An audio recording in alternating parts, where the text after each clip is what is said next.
جو ملک کے باہر پاکستانی ہیں وہ تقریباً 40 ارب ڈالر سال یہاں بھیج رہے ہیں آفیشیل چینل سے. اسٹیمیٹس ہیں کہ بٹوین 50 and 100%، یعنی 20 سے 40 بلین ڈالر مزید انفارمل چینل سے آتا ہے ملک کے اندر، تو یا باہر انویسٹ ہو جاتا ہے. یہ آج ملک کی حالات ہیں. آج ملک کو پاکستانی چلا رہے، حکومت نہیں چلا رہی. اگر وہ پاکستانی رقم یہاں نہ بھیجیں تو ملک نہیں چلے گا. ٹھیک، بٹ انڈیا میں بھی ایک بڑی تعداد میں لوگ باہر سے پیسے بھیجتے ہیں. بہت کم ہے پاکستان کے مقابلے میں. ان کی معیشت کا بہت کم حصہ ہے. ان کی ایکسپورٹس کئی 100 بلین ڈالر ہے. رائٹ. سو ابھی جو پرائم منسٹر نے یہ بھی کہا، like this as according to the prime minister, کہ پریزیڈنٹ ٹرمپ نے کہا ہے امریکن کمپنیز کو کہ پاکستان میں انویسٹ کریں، کس چیز سرمایہ کاری لے کر آئیں. یہ آپ پرائم منسٹر بتائیں گے when you will talk to them. But آپ امریکہ کے صدر کے کہنے پہ کمپنیز نہیں آتی، یہ بھی میں آپ کو بتا دوں. اوکے، ٹھیک ہے. وہ اپنے شیئر ہولڈرز کو رسپانسیبل ہوتی ہیں. ان کو جہاں پر پروفیٹیبل ہوتا ہے وہاں پر وہ آئیں گی. اوکے. تو وہ پروفٹ وہ دیکھیں گی کہ پاکستان میں کیا حالات ہیں، کس چیز میں انویسٹ کریں گے. اگر پروفٹ ہوا تو وہ آ جائیں گی. وہ صدر صاحب کے کہے بغیر بھی آ جاتی ہیں. سو آپ کو کیا لگتا ہے کس جگہ پہ گورنمنٹ غلط جا رہی ہے؟ خواجہ صاحب تو کہہ رہے ہیں کہ بڑی زبردست ہم نے کارکردگی کی ہے، اسی لیے پی ٹی آئی کا گراف نیچے ہو رہا ہے. ان کا حق ہے، ہر بات کہہ سکتے ہیں. آئی مین گورنمنٹ کے اندر تو ایک ہی اس قسم کی کانفیڈنس ہے اس وقت کہ وی آر ڈوئنگ ویل. ملک کے لوگوں کا یہ خیال نہیں ہے. ان کا ہوگا، حکومت کے جو لوگ ہیں ان کے لیے حالات بہتر ہوں گے.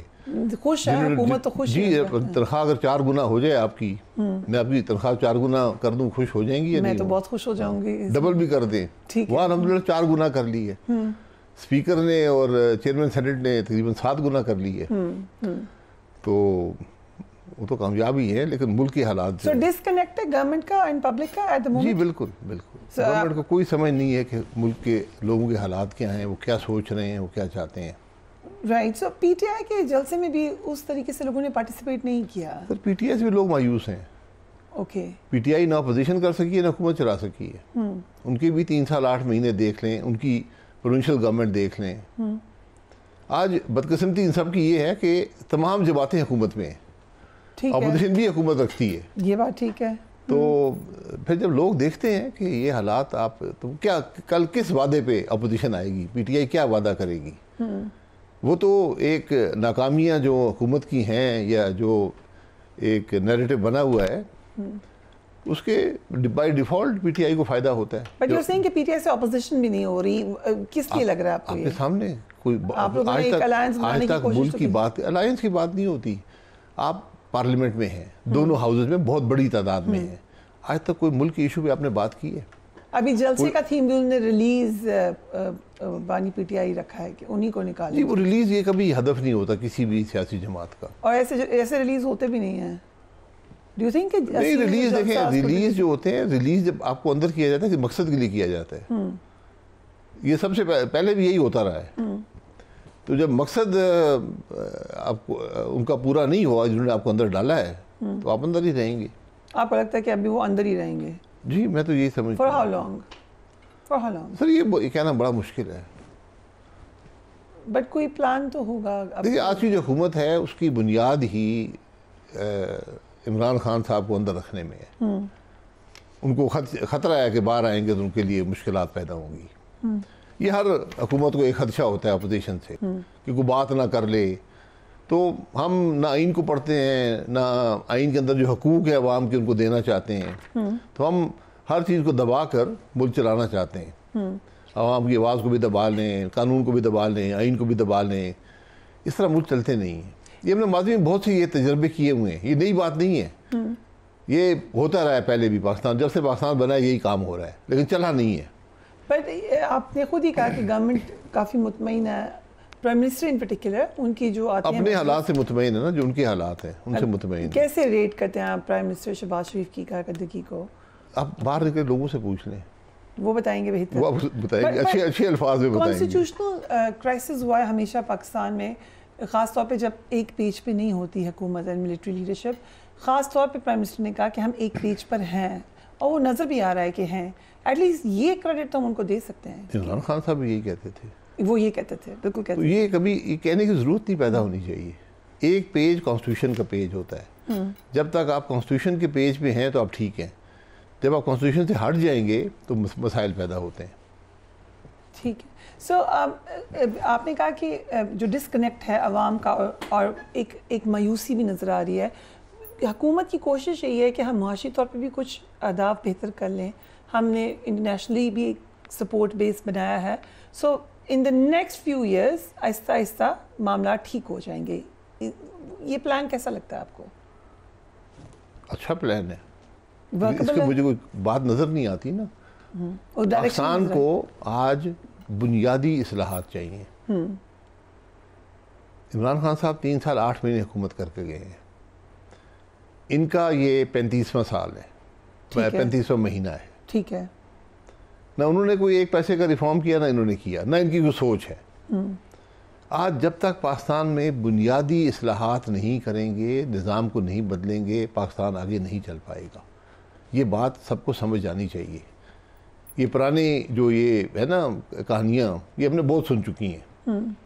یہ انویسٹمنٹ آ رہی ہے جناب, ادھر سے آ رہی ہے, ہمارے تعلقات بڑے اچھے ہو گئے ہیں. تعلقات کی بنیاد پہ ملک نہیں چلتے. آپ کی اپنی محنت سے چلتے ہیں, آپ کی اپنے فیصلوں سے چلتے ہیں, آپ کی اپنی پالیسی سے چلتے ہیں. دوسرا باہر سے آ کے کوئی آپ کو ملک نہیں چلائے گا. ٹھیک ہے. So what's the way out then? What's the solution that you can give? You have a political party. میں نے ہمیشہ سے بتایا ہے, ایک ٹیبل پر بیٹھیں, 6-8 لوگ ہیں ملک کے اندر, کیا یہ نہیں بیٹھ سکتے؟ کیا ان کے دشمنیاں اتنی, نفرتیں اتنی بڑھ گئی ہیں کہ نہیں بیٹھ سکتے؟ ملک کی بات کریں. میں یہ نہیں کہہ رہا ہوں, میں یہ نہیں کہتا کہ آپ اپنی ذات کی بات کریں کہ میں جیل سے نکل آؤں, میں جیل سے تمہیں نہیں چھوڑوں گا, میں تمہیں اندر کر دوں گا. گالی گلوچ کی بات میں نہیں کر رہا. ٹھیک ہے. میں ملک کے مسائل کی بات کر رہا ہوں. آج سب کے پاس حکومت ہے, سب کے پاس پاپولر اپیل ہے, کسی کے پاس زیادہ ہے, کسی کے پاس کم ہے. ٹھیک. یہ عوام کے نمائندے ہیں سو کالڈ. ٹھیک ہے, جیسے بھی ہے, چلیں بیٹھیں, بتائیں, ایک دوسرے سے بات چیت کریں. یہ بیٹھ کے ایک ڈیبیٹ کریں آپس میں پبلکلی. یہ نہیں کہ لوگوں کو نظر آئے, یہ نہیں چھپ کے کمرے میں. آپ ڈیبیٹ کریں کیسے ملک کو آگے لے کے جانا ہے. آپ کے ملک کے میں آج غیر معمولی حالات ہیں. پہلے اس بات کو آپ کو قبول کرنا ہوگا. غیر معمولی حالات ہیں. اس کے لیے آپ کو غیر معمولی فیصلے کرنے پڑیں گے. اس کے لیے آپ کو ایک کنسنسس چاہیے, اتفاق رائے چاہیے. وہ بیٹھ کر آپس میں طے کریں. ابھی جو کنسنسس 27ویں ترمیم کی بات ہو رہی ہے, ابھی تو یہ کہا جا رہا ہے کہ 27ویں ترمیم شاید آئے گی. 27ویں 100 ترامیم کر لیں, کچھ نہیں ہوگا. اوکے. 27ویں ترمیم اپنے طاقت کو بڑھانے کے لیے ہے. جو بھی ترامیم ہوئی ہیں پاکستان میں, وہ اپنے اقتدار کو طول دینے کے لیے, اپنی طاقت بڑھانے کے لیے, اور دونوں چیزوں میں ہمیشہ ناکام ہوتی ہیں. ٹھیک ہے. سو تحریک اعتماد جس وقت آئی اس وقت آپ پی ڈی ایم کے سیکرٹری جنرل تھے. People's Party P M L N کو آپ نے دیکھا آپ کلوز. آپ کو لگتا ہے دونوں کا ٹرسٹ ہے ایک دوسرے میں, کنسیڈرنگ مریم نواز نے بڑا سخت بیان دیا؟ ٹرسٹ نہیں ہے, مفاد کی آ گئی ہے, مفاد کی بات ہے. یہ ٹرسٹ یہاں نہیں ہے, یہ سیاسی جماعتیں نہیں رہی, یہ مفاد کے ٹولے ہیں. ابھی جیسے مریم نواز نے کہا کہ کسی نے پنجاب پر انگلی اٹھائی تو وہ اس کی انگلی توڑ دیں گی. ٹھیک ہے, پیپلز پارٹی کا کہنا تھا اگر ہماری انگلیاں توڑی تو ہم شہباز شریف سے کیسے ہاتھ ملائیں گے. یہ باتیں ہم نے بہت سنی ہیں. تو انگلیاں نہ توڑیں, حکومت میں سب اکٹھے ہیں, چھوڑ دیں حکومت کو. ناراضگی ہے تو ان کو نکال دیں, کہ نہیں ہم تمہارے ساتھ بیٹھتے ہیں. پیپلز پارٹی میں ہمت ہے, چھوڑ دے اقتدار کو. نہیں چھوڑیں گے, کبھی نہیں چھوڑیں گے, مفاد ہے. لیکن سر آپ کا آج یہ ملک کے محبت میں نہیں بیٹھے ہوئے, یہ عوام کی فلاح کے لیے نہیں بیٹھے ہوئے, اپنی اقتدار کے لیے بیٹھے ہوئے. فرق یہ ہے. جس وقت سیلاب آیا کس نے بہتر مینج کیا آپ کو لگتا ہے؟ خیبر پختونخوا کسی نے بہتر نہیں کیا, بٹ کمپیریٹیولی نہیں ہوتا.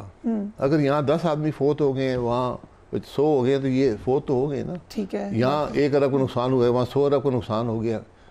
آپ نے یہ دیکھنا ہے کہ ہم نے کیا غلطیاں کی ہیں ماضی میں جن کو آپ نہ دہرائیں. آج بھی آپ وہی باتیں دہرا رہے ہیں جو ماضی کی ہیں. سو مفتاح اسماعیل صاحب نے کوشش کی عوامی مسائل کا جواب دیں. آپ لوگ کوشش کریں کہ گیج کریں کہ عوام کیا کہہ رہی ہے. عوام بڑی واضح ہے, عوام کی سوچ بڑی واضح ہے. بٹ آپ کو لگتا ہے کہ آپ کی وہاں پہ کوشچن ہوا ان سے کہ اشرفیہ کا حصہ تو آپ لوگ بھی ہیں. نو آفینس, اس میں کوئی اشرفیہ کا حصہ نہیں ہے. کیسے آپ کو لگتا ہے؟ ایلیٹ ہم نے کبھی اپنے عہدے سے فائدہ نہیں اٹھایا. ہم نے کبھی آئین کو چھوڑ کر کوئی کام نہیں کیا. بٹ اشرافیہ کا مطلب یہ نا ایک سرٹن لیول آف لائف جو آپ لوگوں نے گزاری ہے سر میں نے زندگی میں جو کچھ میرے پاس ہے میں نے خود کمایا ہے اور اس پر ٹیکس ادا کیا. یہ کویسچن نہیں ہے بٹ کائنڈ کمفرٹیبل لائف جو ہم نے گزاری ہے. لیکن میں نے کبھی اپنے عہدے کا فائدہ اٹھا کر بٹ ٹو انڈرسٹینڈ نہ اقتدار حاصل کیا نہ پیسہ حاصل کیا. بٹ ایک لوور مڈل کلاس آدمی کی زندگی کیا ہے, can you connect with that? جی بالکل. میں ٹیکس ادا کرتا ہوں, میں کوئی زیادہ پیسے کا مالک نہیں ہوں, میرے جو ڈیٹیلز ہیں پبلک ہیں, میرے اثاثے بھی پبلک ہیں اور یہاں پاکستان میں کروڑوں لوگ ہیں جو مجھ سے بہتر ہیں. بٹ یو کین آنسر کیا ہم اپنی پارٹی کے تھرو آپ اس قسم کے لوگوں کو بھی لا سکتے ہیں پارٹی کے اندر جو کہ پہلے ہیں ہمارے پاس ہر قسم کے لوگ ہیں ہر جماعت میں, اور ان کو موقع ہے, ان کو اقتدار حاصل ہے جماعت کے اندر. رائٹ. سو وین اس وقت جب ٹرو ڈیموکریسی کی بات ہوتی ہے ایک ڈیبیٹ یہ بھی ہے کہ آپ صوبے زیادہ بنا دیں. جی بالکل ضرورت ہے. You agree with that? جی جی. On what basis? یہ 4 صوبے نہیں چل رہے, اتنے بڑے ہیں, آبادی اتنی زیادہ ہے کہ اس کے اندر جو لوگ ہیں ان کے اندر یہ کیپیسٹی نہیں ہے کہ ملک کو چلا سکے, صلاحیت ہی نہیں ہے ملک چلانے کی. کتنے صوبے ہونے چاہیے؟ صوبے میری نظر میں دیکھیں اس کے اندر ملک کے اندر تحفظات ہیں, ان کو دور کرنا پڑے گا. آپ ایک حکم سے صوبے نہیں بنا سکتے, جس کے بھی تحفظات ہیں بیٹھیں, میں اس لیے کہہ رہا ہوں ٹیبل پر بیٹھیں. صوبے آپ کو میری نظر میں ایڈمنسٹریٹو یونٹس چاہیے, ٹھیک ہے, اور وہ ہیں جو بھی انگریز کے بنے ہوئے ڈویژنس تھے, یہ 34-35 ہیں میرے خیال میں, یہ بن جائیں گے, آپ کا ملک چل پڑے گا. So you think it 34, 35 کیونکہ وسائل کی تقسیم منصفانہ ہو جائے گی اور لوکل گورنمنٹ بھی وہی ہوگی. مقامی سطح پہ اسکول ہوں گے. صوبائی حکومتیں 5 بڑے کام کرتی ہیں, اسکول چلاتی ہیں, ایجوکیشن, ہیلتھ, پولیس کا نظام ہے, گورننس ہے اور ڈیولپمنٹ ہے. ٹھیک ہے. ان کی آج تقسیم منصفانہ نہیں ہوتی, کیونکہ جہاں پر صوبائی حکومتوں کو زیادہ ووٹ چاہیے ہوتا ہے یا ان کا شوق ہوتا ہے کہیں کام کرنے کا, وہاں پہ سارے پیسے خرچ ہوتے ہیں, باقی لوگ رہ جاتے ہیں. ٹھیک. جب چھوٹے صوبے ہوں گے تو وہاں پر پھر لوگوں کی پکڑ ہوگی اور وہ پیسوں کی جو تقسیم ہے, جو وسائل کا استعمال ہے, وہ منصفانہ ہوگا. رائٹ. شاہد عباس صاحب, thank you so much for joining us on the program. We'll take a break and we will be right back.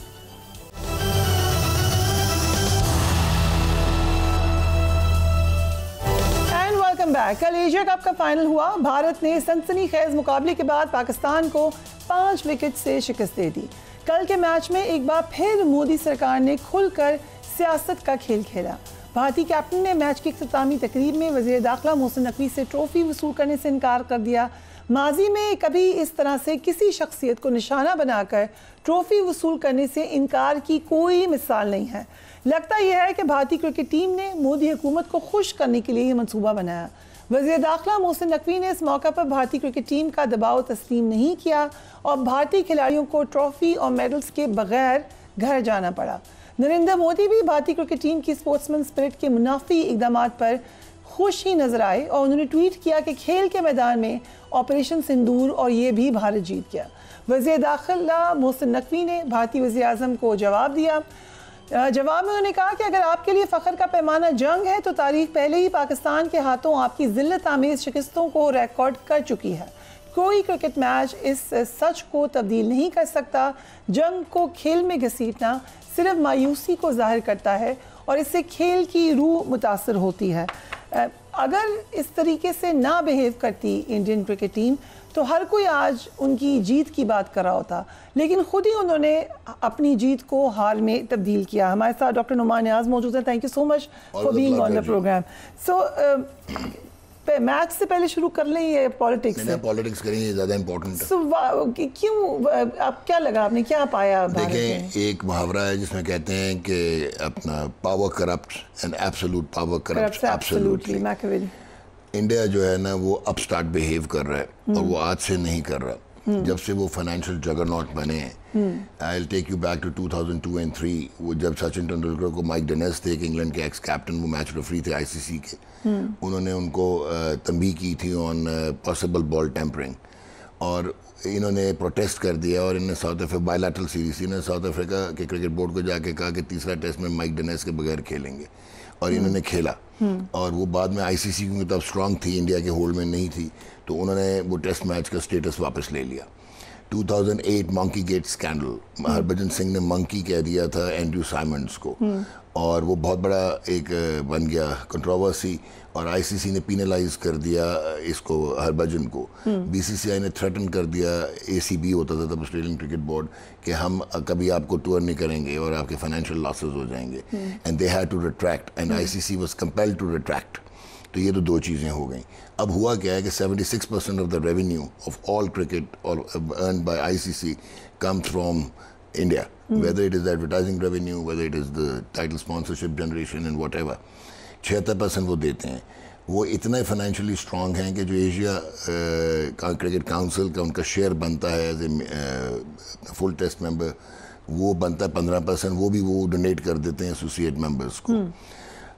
جو آئی سی سی ہے اس کی چیئر انڈیا کے پاس ہے، جو ان کا سی ای او ہے وہ انڈین ہے، جو ان کا چیف فائنینشیل آفیسر ہے وہ انڈین ہے، جو ان کا ایونٹ اور کمرشل ڈائریکٹر ہے وہ انڈین ہے، اور جو ان کا ایک اور فائنینشیل ہیڈ ہے، کمرشل ہیڈ ہے، وہ بھی انڈین ہے. اب وہ انفارچونیٹلی یہ انڈیا کی کوئی بدماشی نہیں ہے، یہ ویکنس ہے اس پولرائز کرکٹنگ ورلڈ کی، جہاں پہ انگلینڈ، آسٹریلیا جو اوریجنیٹرز ہیں، ساؤتھ افریقہ، نیوزی لینڈ، یہ جو میجر ٹیسٹ پلینگ نیشنز ہیں، یہ گلٹر از منی $12 بلین کا برانڈ ہے آئی پی ایل. تو یہ اس کی اٹریکشن میں جو ہے انڈیا کی ہر نانسنس کو لے رہے ہیں، ناٹ ریئلائزنگ کہ اب جہاں پہ وہ پہنچ گئے ہیں، they are not the custodians of international cricket. They may well have an hegemonic presence in ICC, but at the end of the day they are not the owners of international cricket. اگر یہ سارے فل member board, کیونکہ India کا بھی اتنا ہی power ہے technically, کیونکہ legislative body آئی C سی وہ چلتی ہے انڈیویجول ممبرس کے، فل ممبرس کے ووٹ پہ. تو پاکستان یا آئی لینڈ یا افغانستان کی ایکول ہے انڈیا بھی، لیکن اب وہ کر رہے ہیں بدماشی. لیکن یہ جو کل ہوا ہے یہ بڑا سیریس چیز ہو گئی. ابھی تک آپ کو یاد ہوگا پہلے بھی تو سیریس ہوا تھا، کیا ایکشن ہو گیا؟ نہیں، وہ ابھی بھی میں بتانے لگا، مجھے give me a minute and half, آپ کو بڑا ایک چیز ریویل کروں گا. دے شوڈ ریئلائز کہ کرکٹ نے ہمیشہ اس سے بھی زیادہ سیریس کرائسس کو آؤٹ لیو کیا ہے. 1902 سے لے کے 1960 تک ویسٹ انڈیز میں چاہے جتنا مرضی فارغ پلیئر ہو، وہ وائٹ ہونا چاہیے تھا کہ کیپٹن، اور اس کے نیچے جائنٹس کھیلتے تھے، Worrell, Walcott, Sobers, Griffith, Hall, Kanhai. So Martin Luther King junior and C L R James ایک بہت بڑے رائٹر تھے، بلیک سوشلسٹ تھے، مارکسسٹ تھے. انہوں نے جو ہے وہ اتنا انفلوئنس کیا کہ بعد میں ایونچولی ڈومیننس ختم ہوئی ہے، بلیک کیپٹن آنے لگ گئے، پھر بلیکس نے ڈومینیٹ کی ویسٹ انڈیز کرکٹ کو. اسی میں آپ کو اتنا اسٹرانگ میسج ہے کہ 1933 میں ویسٹ انڈیز کی ٹیم آسٹریلیا کے ٹور میں گئی، وہاں پہ برٹش کلونیلزم تھا، اور سڈنی میں جو ہے وہ آل وائٹ پالیسی تھی. تو 11 بلیکس تھے اور 7 اس ٹیم میں وائٹس تھے. ان کو ڈفرینٹ ہوٹلز میں ٹھہرایا گیا. Learie Constantine, a great West Indian all rounder at that time, he was also legal barrister تھے، he took exception to this. Body line series ہوئی، انگلینڈ آسٹریلیا تباہ ہونے لگا 1932 میں ان کے ریلیشن شپس، کرکٹ بین ہوئی body line and they out left that. South Africa کا greatest example ہے، کامن ویلتھ سے 1962 میں ان کو نکال دیا، لیکن آئی سی سی کی ہپوکریسی تھی، ان کو نہیں نکالا، وہ فل ممبر تھے. ٹل انگلینڈ پہ بات آ گئی کہ جو تھے اپنا بیزٹ ڈی اولیورا، ان کے ایک ملٹی ریس پلیئر تھے، وہ ساؤتھ افریقہ میں وائٹ گورنمنٹ تھی، انہوں نے کہا وہ نہیں آئے گا. تو وہاں سے بین ہو گئی تھی ساؤتھ افریقہ کی ممبرشپ، ریسنڈ ہو گئی تھی فرام 1969-70 ٹل 1992 جب نیلسن مینڈیلا آئے تھے. آپ نے میچ فکسنگ کے ٹرموائلس کو، بال ٹیمپرنگ، سب کچھ کو آپ نے آؤٹ لیو کیا. یہ جو کل ہوا ہے، دس از ناٹ اگینسٹ پاکستان. جو ایشیا کپ اے سی سی کا جو چیئر ہے، جو وہ پرسن نہیں ہے، وہ چیئر کی سینکٹیٹی ہے اس آفس کی، جو انہوں نے ڈی مین کی ہے. انہوں نے کرکٹ کو ڈی مین کیا ہے. Narendra Modi prime minister of India, جو کہ جلے کٹے سڑے بیٹھے ہوئے after that all what happened after 10th May، وہ انہوں نے کلاز ہے آئی سی سی کا، جس میں ان کا جو آرٹیکل آف ایسوسیشن ہے، اس کے مطابق گورنمنٹ کی پولیٹیکل انٹرونشن نہیں ہو سکتی ان the governance of I C سی. انہوں نے انٹروین کیا ہے. پولیٹیکل، ریشل، ریلیجیس بات آپ نہیں کر سکتے، وہ وائلیشن ہے آئی سی سی کوڈز کی. اب سین یہ ہو گیا ہے کہ اگر پاکستان کرکٹ بورڈ پریگمیٹکلی, اور وہ کریں گے ڈیفینیٹلی, بہت اچھا سٹانس تھا محسن نقوی کا, ہیٹس آف ٹو ہم the way he stood like a man there, that was the way, اور صحیح میڈل لے کے آئے, حالانکہ انہوں نے تھریٹن کر دیا انڈیا نے. ان کے بی سی سی آئی کے سیکرٹری نے کہا ہے کہ نومبر میں جو فل ممبر بورڈ کی میٹنگ ہونی ہے آئی سی سی کی, وہاں پہ they are going to take Pakistan for a ride for not giving them the medallions and the trophy, but they will not be able to justify. اگر آئی سی سی ان کو سستے میں چھوڑتا ہے, آپ کو پتہ ہے ان کی پینلٹی کیا بنتی ہے کل کے اوفینس کے بعد؟ کیا بنتی ہے؟ Suspension of their full I C C membership and debarring from them from appearing in any global tournament. جتنا مرضی فائنینشیل کلاؤڈ ہو, اگر یہ نہیں کرے گا آئی سی سی, یا ان کو سیویئر پینلٹی نہیں دے گا, وہ بی سی سی آئی کا بھی وائلیشن تھی, وہ گورنمنٹ کی بھی وائلیشن تھی, وہ پلیئر کی بھی وائلیشن تھی. اگر وہ نہیں کریں گے تو وہ اپنے ہی ایکٹ کو اور اپنے ہی کوڈز کو اور اپنے ہی کوڈز آف ایتھکس کو کانٹروین کریں گے. تو پھر پاکستان کو یہ چاہیے ابھی, which they will do I am sure, اچھی طرح تگڑا یہ بنا کے سارے کلازز کے ساتھ, آرٹیکلز کے ساتھ لے کے جائیں, پروٹیسٹ لانچ کریں. ان کا جوڈیشل کمشنر ہوتا ہے وہ دیکھے گا, کیونکہ وہاں پہ ہیگمونک پریزنس انڈینز کی ہے, وہ بایس آئے گا آپ کو نظر. لیکن باقی بورڈز کو اب اٹھنا پڑے گا کہ یہ کل ان کے ساتھ بھی ہو سکتا ہے. It's not only about Pakistan and India. اور اگر کچھ نہیں ہوتا دین آئی ایم افریڈ کہ Pakistan cricket board should move to international court of arbitration Lausanne, and they should not let it go. But meanwhile اگر ہم اچھی ٹیم بھی ہوتے تو زیادہ بہتر نہیں ہوتا. اب آپ کرکٹ کی سائڈ پہ آ لیں.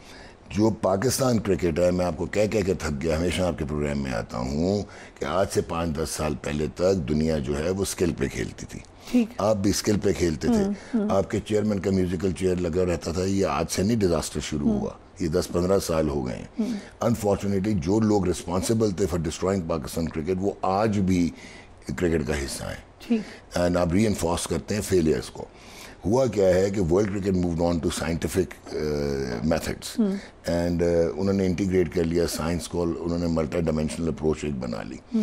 آپ لوگ جو ہیں وہ ریزسٹنس ٹو چینج رہے, کیونکہ آپ کے لوگ انسیکیور ہیں. کرکٹنگ بیوروکریسی آپ کی جو ناٹ اونلی کرپٹ, میں کرکٹنگ بیوروکریسی کی بات کروں, ناٹ دا ٹاپ لیڈرشپ جو ان کے چلاتے ہیں, irrelevant ہیں وہ لوگ ٹو دا آفیسز. اب یہ انڈسٹری بن گئی سائنٹیفک ہے, وہ آنے نہیں دیتے کیونکہ وہ انسیکیور ہیں, کیونکہ اگر وہ ایکسپوز ہو جائیں گے اگر یہ نئی ٹیکنالوجی آئے گی.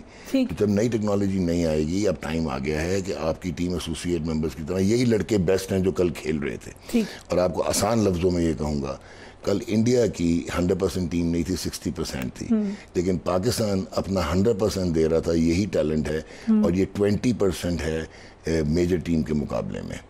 تو اب آپ خود سوچ لیں کہ آپ دعاؤں پہ نہیں جیت سکتے, اب آپ کو پروگریس کرنا پڑے گا. There has to be a paradigm shift, and he ہے چیئرمین پی سی بی, ابھی 2 سال ہیں. He has to take radical decisions now. He has to first reassess and believe کہ ہم لوگوں کا سسٹم ہی خراب ہے. ہم نے جانا لاہور ہے, ٹرن ہم نے پشاور کی طرف کر لیا ہوا ہے. وی ول ناٹ ریچ لاہور.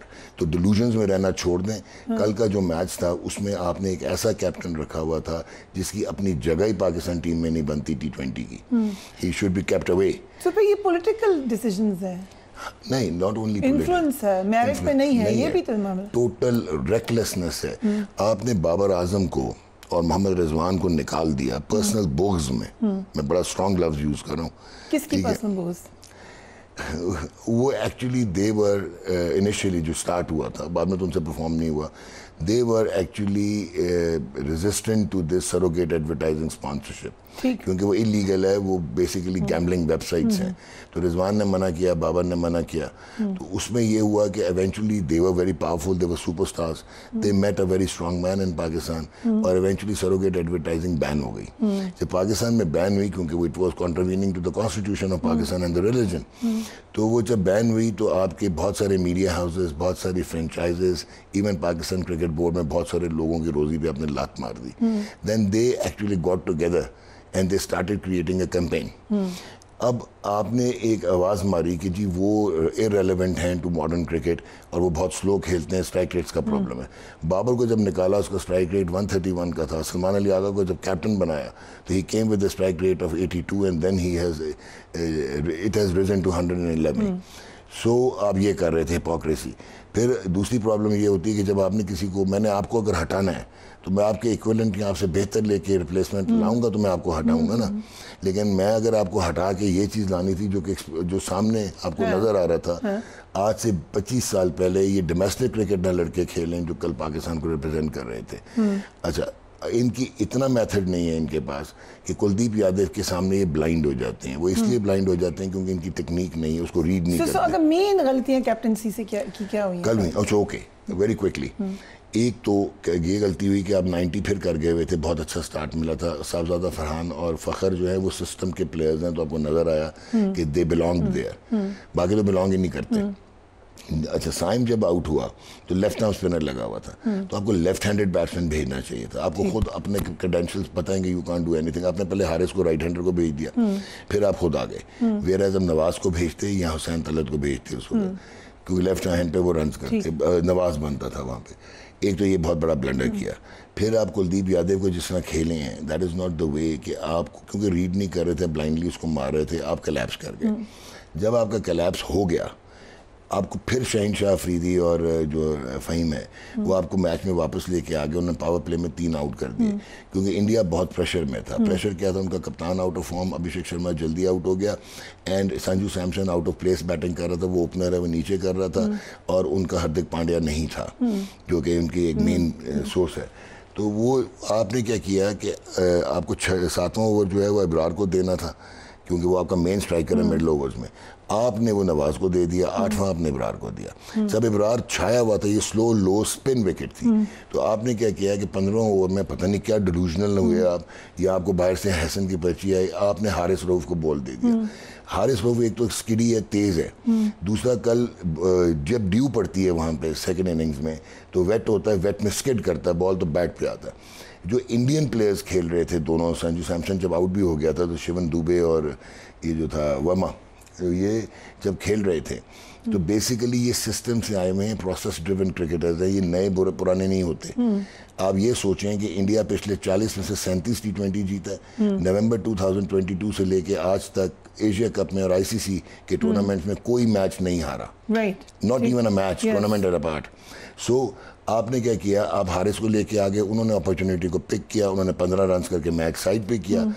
پھر آپ نے ایک اور بلنڈر کیا آپ کے کیپٹن نے, جہاں سے آؤٹ کیا تھا ابرار نے, جہاں سے 3 اوورز کیے تھے, سنجو کو آؤٹ کیا تھا, آپ نے دوسرے اینڈ سے اس کو لے آئے, آپ نے اینڈ ہی چینج کر دیا, ادھر اس کو چھکا لگ گیا. اس کے بعد جب 2 لیفٹ ہینڈرز کھیل رہے تھے, اگلے 2 بھی لیفٹ ہینڈرز آنے تھے, تو آپ خود آف اسپنر ہیں, آپ ڈرے ہوئے تھے, آپ نے آف اسپن ہی نہیں کی, تو یو ڈیڈ ناٹ بول your self out of selfishness.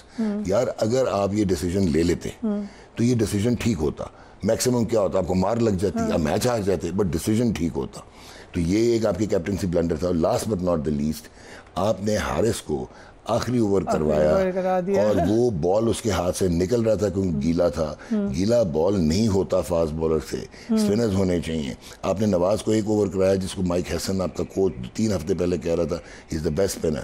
2 میچوں میں بولنگ نہیں کرائی, کل 1 اوور کروایا کہ جی لیفٹ ہینڈرز ہیں. اور یار وہ پھر شاہین نے بھی اسی کنڈیشن میں کی بولنگ, نہیں شاہین نے پہلے شروع میں کی نا, حارث تو بالکل جو اینڈ اوورز کی بات ہو رہی ہے, وہ یارکر جو کرنے کی کوشش کر رہا تھا وہ فل ٹاس ہو رہی تھی. اور کیچ ہم ہمیشہ چھوڑیں گے نہیں, وہ آپ نے ایک جو وہ رن آؤٹ ریڈیکولس مس ہوا ہے اس کا, یہ جو اس نے کیا ہے محمد حارث نے, because again Mohammad Haris doesn't belong to international cricket.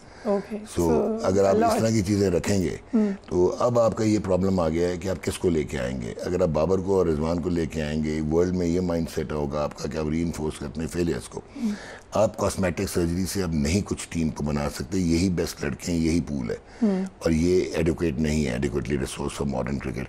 ہم لوگوں کے جو مینجمنٹ ہے وہ ماڈرن کرکٹ سوشل میڈیا پہ کھیلتی ہے, اور teams like England, India, Australia, New Zealand وہ گراؤنڈ میں کھیلتے ہیں. ماڈرن کرکٹ کہنے سے نہیں ہوتی, ایک پورا سٹرکچر پیچھے چاہیے, آپریشنل سٹرکچر جو جونیئر لیول پہ اب آپ شروع کریں گے تو 3-4 سال میں آپ کو تگڑی ٹیم کہیں بنے گی.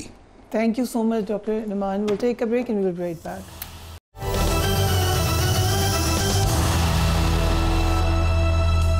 And welcome back. غازہ میں جاری جنگ کے اختتام کی امیدیں ایک بار پھر روشن ہوتی نظر آ رہی ہیں. پاکستان سمیت 8 مسلم ممالک کے سربراہان سے ملاقات کے بعد آج امریکی صدر کی اسرائیلی وزیر اعظم سے ایک ملاقات ہوئی۔ اس ملاقات میں اس 21 نکاتی منصوبے پر تبادلہ خیال ہوا ہے جو کہ امریکی صدر نے چند دن قبل مسلم ممالک کی قیادت کو پیش کیا تھا۔ اس منصوبے کا ایک اہم نقطہ غزہ میں مسلم ممالک کی مشترکہ امن فوج کی تعیناتی ہے۔ امریکی صدر نے ملاقات سے قبل سوشل میڈیا پوسٹ میں کہا کہ کچھ بڑا ہونے جا رہا ہے، پہلی بار ہم یہ معاہدہ مکمل کریں گے۔ اس حوالے سے برطانوی اخبار ڈیلی ٹیلی گراف نے انکشاف کیا ہے کہ نیتن یاہو حماس کے مکمل خاتمے کو جنگ بندی کا واحد حل قرار دے چکے تھے، تاہم اب انہوں نے امریکی صدر ڈونلڈ ٹرمپ کے امن منصوبے کی تفصیلات کی تصدیق کر دی ہے۔ ماہرین کے مطابق نیتن یاہو کے پاس ٹرمپ کے منصوبے کو ماننے کے سوا اب کوئی چارہ نہیں ہے، کیونکہ امریکہ اور ڈونلڈ ٹرمپ تقریباً واحد اتحادی رہ گئے ہیں۔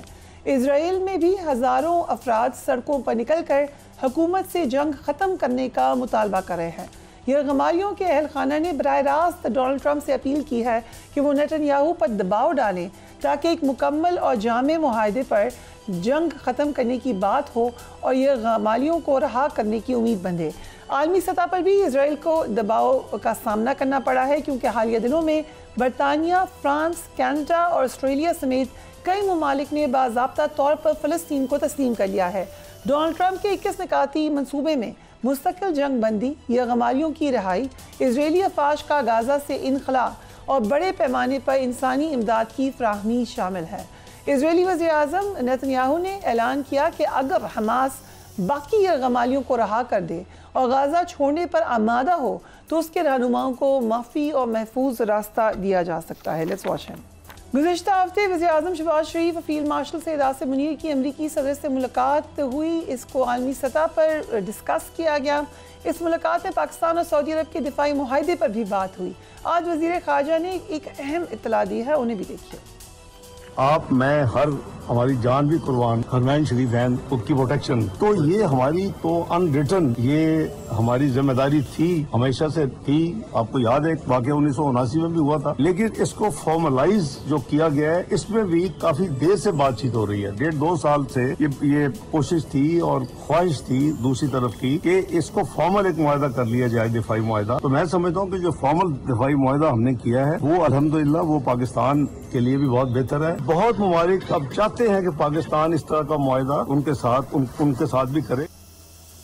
کمرو Khalid Chishti, thank you so much for joining اس۔ پہلے اسرائیل سے آغاز کرتے ہیں۔ ایک خیال یہ بھی ہے اس نئی پیشکش کے بارے میں کہ شاید حماس کو آئسولیٹ کرنے کی ایک کوشش ہے۔ What do you think? جی بہت شکریہ فریہ صاحبہ انوائٹ کرنے کا۔ یہ آپ نے بڑا انٹروڈکشن میں بالکل فوکس بات کہی کہ شاید آئسولیشن ہوتی جا رہی ہے اسرائیل کی بھی اور امریکہ کی بھی، اور وہ شاید 2 لاسٹ پارٹنر رہ گئے ہیں جو سروائیو کر رہے ہیں، جو اگینسٹ ایتھکس اینڈ morality ہے۔ اور یورپ اور دوسرے ملکوں نے بھی کوئی بہت احسان اس لیے نہیں کیا کہ اتنی بروٹیلٹی اور کلنگ دیکھ کر 2.5 سال آلموسٹ وہ ان کو خیال آیا ہے کہ بہت کچھ ہو گیا ہے۔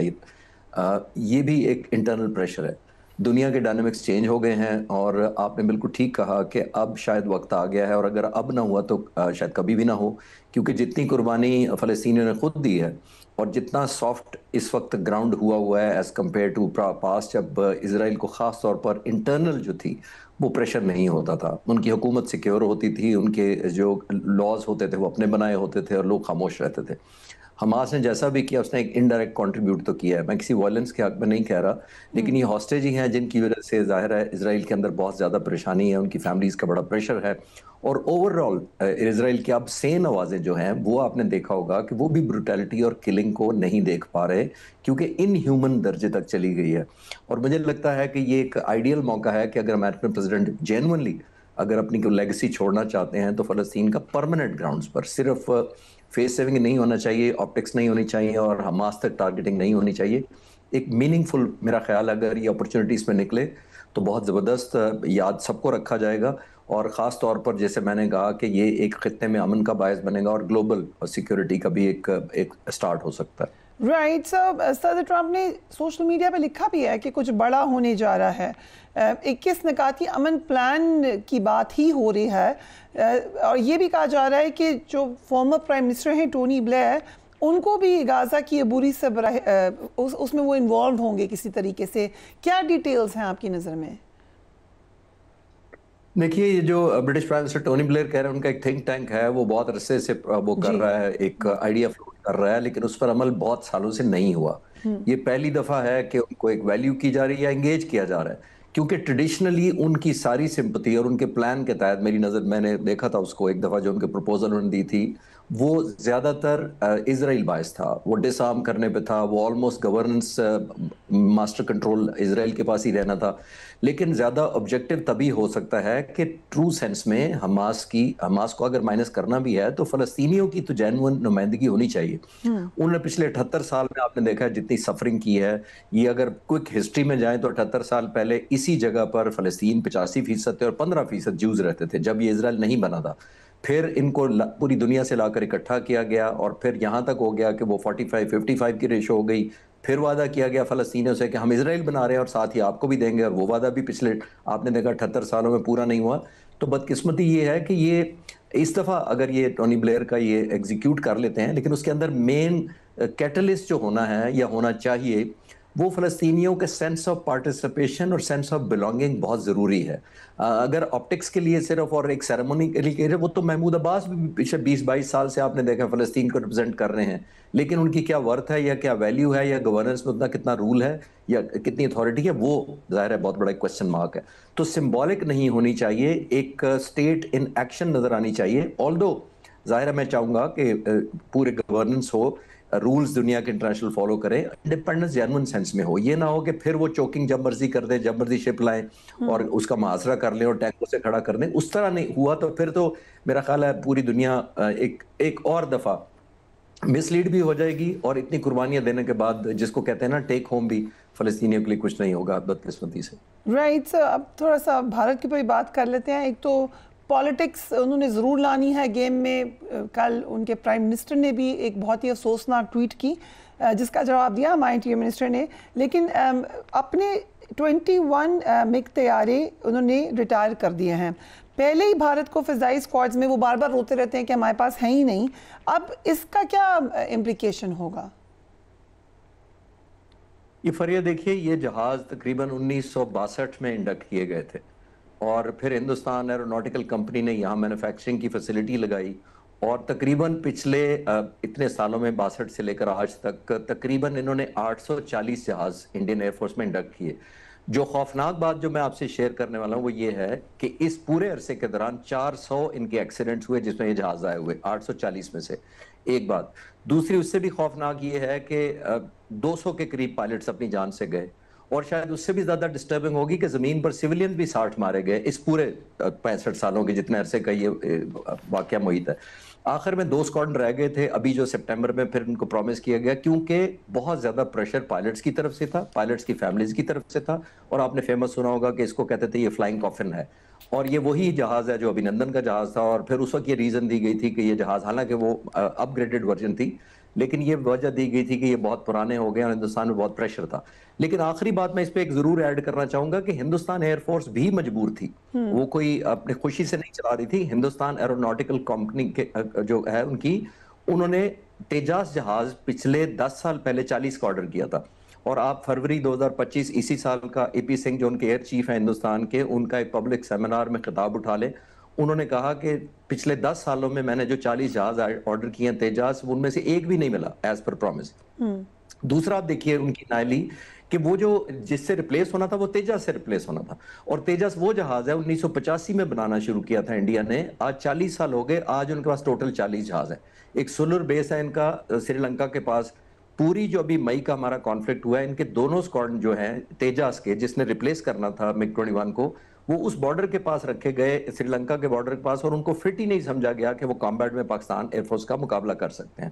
تو یہ ان کو مجبوراً اب گراؤنڈ کرنے پڑے ہیں, حالانکہ ان کے پاس ابھی تک اس جہاز کی کوئی ریپلیسمنٹ نہیں ہے, کیونکہ ان کے 43 اسکواڈن کے اگینسٹ اب کوئی 30 اسکواڈن ان کے اڑ رہے ہیں, اور یہ ان کی حالت ہے مینٹیننس کی کہہ لیں یا ان کی ورتھ کی, کہ ان کی ایئر فورس کی بات بھی نہیں مانی جاتی اور ٹائم پہ ڈیلیوریاں بھی ان کو نہیں مل رہی.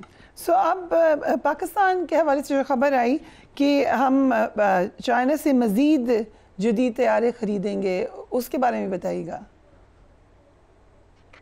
یہ میں کنفرم کر سکتا ہوں کہ انشاءاللہ جو J-10C جس نے مارے ہیں ابھی ساتھ کے ساتھ انڈین جہاز، وہ پاک فضائیہ اور خریدنے جا رہی ہے، اور باقی انگیج کیا ہوا ہے پاک فضائیہ نے چائنا کو بھی اور باقی ملکوں کو بھی، اور بیسٹ آپشن جو ہم دیکھ رہے ہیں ابھی ایویلیویشن ہو رہی ہے، ابھی فائنلائز نہیں ہوا، لیکن یہ J-10C جہاز بھی بہت زبردست ایک ویلیو ایڈ کریں گے. سب سے زیادہ ہمیں ایڈوانٹیج یہ ہے کہ ہمارے پائلٹس، انجینئرز، ٹیکنیشینز سب کا کانفیڈنس بہت زیادہ ہے. ہم نے ریکارڈ مدت میں 9 مہینے میں صرف اس کو آپریشنلائز کیا تھا. صرف 3 سے 4 گھنٹے پاکستانی پائلٹس نے اڑائے تھے چائنا میں، اتنی تھوڑی تربیت کے بعد یہ اڑا کر پاکستان لے آئے تھے. اور یہ پھر ہسٹری نے ریپیٹ کیا فریہ دوبارہ. 1982 میں بھی ہمارے جو 6 پائلٹس گئے تھے انہوں نے بھی ایک ورلڈ ریکارڈ ہی قائم کیا تھا وہاں امریکہ میں، جب F-16 لینے گئے تھے یا ٹریننگ کے لیے گئے تھے. تو اس وقت بھی ریکارڈ مدت میں وہاں پہ انہوں نے نہ صرف ٹریننگ حاصل کی تھی بلکہ اڑا کے پاکستان لائے تھے. تو ہمارا ان پہ جس کو کہتے ہیں نا کہ ہماری ایک کمفرٹ لیول اس جہاز پہ بہت اچھا ہو چکا ہے. باقی جہاز ضرور with the passage of time ہے، لیکن وہ ابھی ایویلیویشن سٹیج پہ پی ایف جو باقی جہازوں کو جو اسٹڈی کیا جا رہا ہے ابھی. سو اگین کوئی مقابلہ ہی نہیں ہے پاکستان ایئر فورس کا انڈین ایئر فورس سے، اور حقیقت ہے یہ، اور اسی طرح سے یہ بھی حقیقت ہے کہ کرکٹ میں ان کی ٹیم بہتر ہے ہمارے سے. بٹ جو پرائم منسٹر نریندر مودی نے کہا کہ آپریشن سے دور بھی ہم جیت گئے، کرکٹ بھی ہم جیت گئے، آئی مین از ہی ڈیلوژنل؟ کیا ضرورت تھی اس ٹویٹ کی، اور ان وچ ورلڈ از ہی لیونگ؟ دیکھیے ان کی پولیٹیکل مجبوریوں کو میں سمجھ سکتا ہوں، بڑے زیرک سیاستدان ہیں، اتنے عرصے سے حکومت کر رہے ہیں، ظاہر ہے ان بہت خصوصیات ہوں گی، لیکن میرا خیال ہے وہ حقیقت کا سامنا کرنا ان کے لیے تو مشکل ہے. یہ پولیٹیکلی سوئسائڈل ہے، مجھے یہ ایسا لگتا ہے کہ ان کو لگتا ہے کہ اگر میں مان جاؤں تو پھر میں سیاستدان کیسے ہوں گا اور مجھے ووٹ کیسے پڑیں گے، کہ اگر میں کہوں کہ آپریشن سندور ہم ہار گئے ہیں یا ہم نے مقابلہ نہیں جیتا اور اتنا نقصان بھی اٹھا لیا.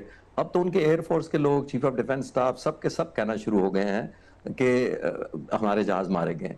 ان کے ایئر فورس چیف کو دیکھ لیجئے، 93 ڈیز کے بعد خیال آیا تھا 9 ستمبر کو کہ انہوں نے تقریر کی کوئی 58 منٹ کی ایک پبلک جگہ پر، اور پھر 58 منٹ کی تقریر میں ان کو 28ویں منٹ جا کر خیال آیا کہ مجھے یاد آیا ان کو کہ جہاز بھی انہوں نے پاک فضائیہ کے مارے تھے، اور وہ بھی ان کے فائٹر جہاز نے نہیں مارے تھے. انہوں نے کہا ہمارے S-400 میزائل نے مارے تھے، اور یہ وہی S-400 ہے جس کا پاک فضائیہ نے بھرپور طریقے سے نشانہ بنایا تھا، اور ایک پہلی دفعہ دنیا میں اس میزائل کو ظاہر ہے ہوا سے زمین پہ ٹارگٹ کیا تھا.